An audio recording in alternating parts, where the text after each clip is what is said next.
آج کی اہم ترین بریکنگ نیوز سے آپ کو آگاہ کرتا چلوں کہ پاکستان کے مشہور سائنسدان ڈاکٹر عبدالقدیر وفات پا چکے ہیں، جنہیں محسن پاکستان سے بھی یاد کیا جاتا ہے۔ انہوں نے پاکستان کو ایٹمی طاقت بنایا ہے۔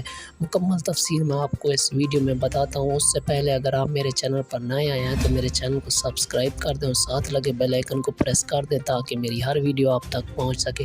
تو دوستو چلتے ہیں ویڈیو کی جانب۔